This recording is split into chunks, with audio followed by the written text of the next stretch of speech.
If you're planning a cruise in 2025 and beyond, there are a bunch of new rules and changes that you need to know about, and some of them are already causing frustrations. We're talking drink package changes, new port taxes, scam alerts, dining rule updates, and even cruise lines changing ports of call due to safety issues. This is an update that you're not going to want to miss.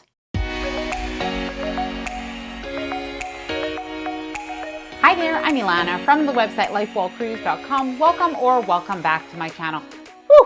We have a lot of new information to cover in this video, and I have to say, it is not all bad. As a matter of fact, there are a couple of really good points that many cruisers like.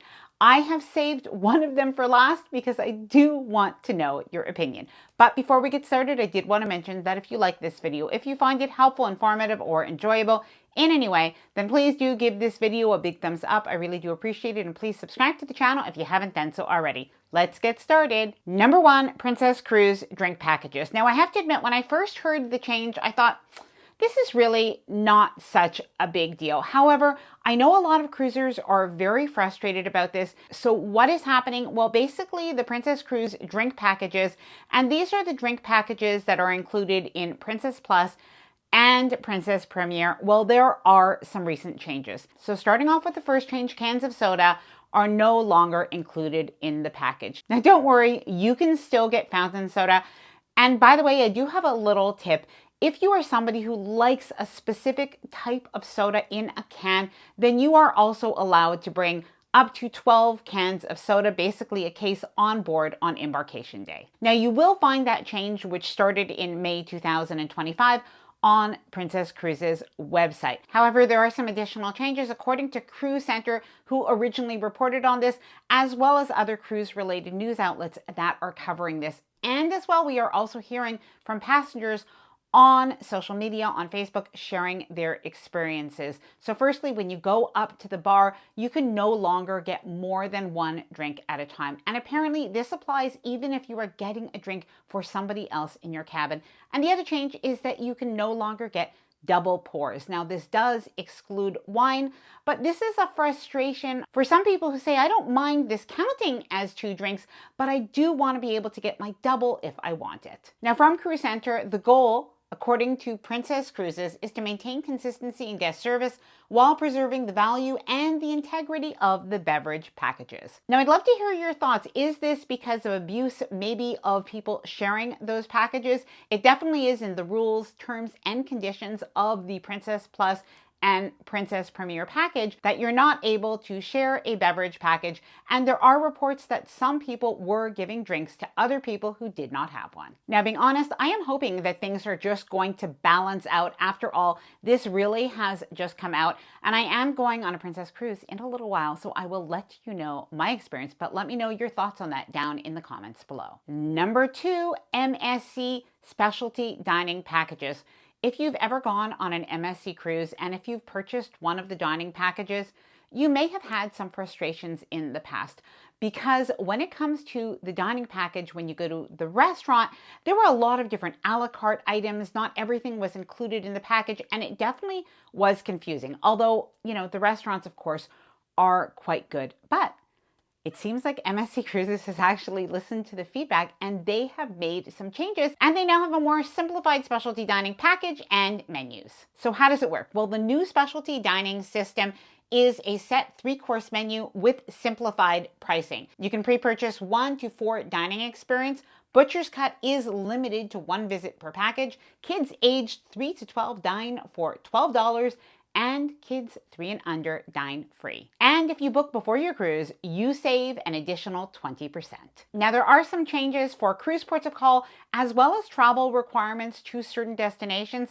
But first, we do have to talk about new cruise fees that are debunked. Cruise lines have been warning passengers of an increase in scams, including schemes where individuals pose as cruise line employees or travel agents. The scammers attempt to trick cruise passengers into making bogus final payments for their cruise fare, cruise upgrades, or even airfare to their departure ports. Cruisers have been sharing how in some cases they've been asked for docking fees, for embarkation fees when they change their embarkation time, and for expedited cruise document fees, all of which are absolutely bogus. Now, I'm going to share two that are going on right now because scammers are actually using some of the new travel rules to trick cruisers. But first, I wanted to share something important with you about online privacy. Now, this video is sponsored by Incogni, which I started to use a little over a month ago. Now, if you've ever booked a cruise, a flight, or even just searched online for travel deals, your personal data is out there. And it's not just sitting around, it's being bought,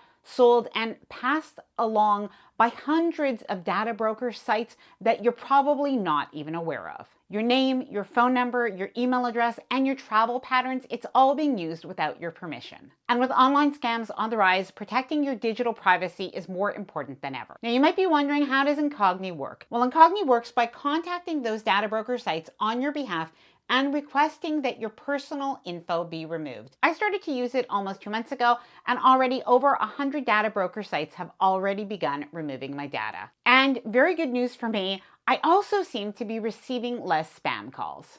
Now, it's very easy to sign up. First, you create an account. It actually took me less than 5 minutes. Then you give Incogni the right to act on your behalf to request your personal data removal from these sites. And the best part is this is all done automatically, and signing up for an annual plan is best because they can do this proactively each and every month, even as new data broker sites emerge. Now, I do have an awesome discount code of 60% off the annual plan. I'll leave my exclusive link as well as the discount code down below in the description of this video, as well as a pinned comment. Okay, so now let's talk about a new travel requirement for international travelers that's catching cruisers off guard: the UK ETA Carnival Travel Warning. As of January 8th, 2025, most non-UK travelers, yes, even for cruise layovers, need a UK ETA, a digital travel authorization. Now, this isn't very expensive and it isn't very complicated. However, because some travelers are getting caught up in a scam, Carnival Ambassador John Heald has issued a warning. Now, it's very important when it comes to the UK ETA. It's only £10, so it's really not very expensive. However, what is very important is that you go directly to the UK government website and do that directly, not through a third party. And by the way, not through Carnival, because that is one of the scams where some people believe that they've actually called Carnival and they're buying the ETA through Carnival, and unfortunately they aren't. Now, these fake websites and scammers are charging upwards of $150. Make sure that you really double check that link before you pay. The Norwegian cruise line phone call scam. Now, this has been going around on social media for the last few days, and truthfully, I have not found any corroboration from Norwegian Cruise Line themselves, but somebody who claims to be an employee of Norwegian Cruise Line shared this on Reddit. And since then, several news outlets have picked up the story. The claim is that people are impersonating Norwegian Cruise Line reps and calling guests to collect fake payments for upgrades, flights, and cruise fare balances. And one cruise passenger reportedly was scammed out of over $20,000. Now, in this case, it could be a little bit hard to know how to navigate because apparently people did get that phone call. However, now that we hear of it, there are some best practices. First of all, get the person's name and don't give out any of your info. So in other words, if they ask you what is your booking number, do not give it to them. Do not give them your birth date or any other information, and instead hang up and call the cruise line back. Now, don't call them back on the number that they are giving you, but instead look up the official number on the official cruise line website. And of course, if you're working with a travel agent, give them a call or send them an email right away because this is something that they can deal with. New taxes for cruise travelers. Now, by the way, I promise you the last one, I think that news might be something pretty interesting and some people might like where it's going. Now, there is a new Mexico cruise tax that is starting in July 2025. Now, there is some good news though about this.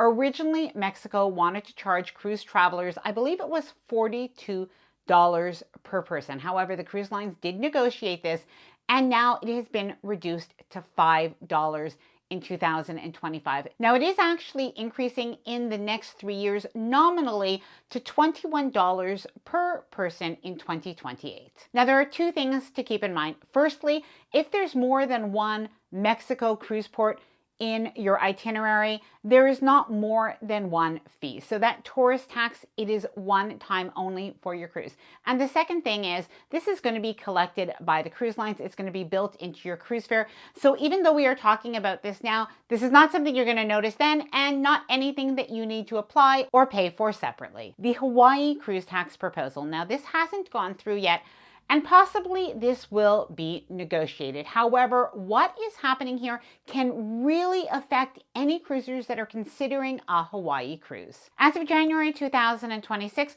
Hawaii is proposing a new tax that will affect cruise travelers.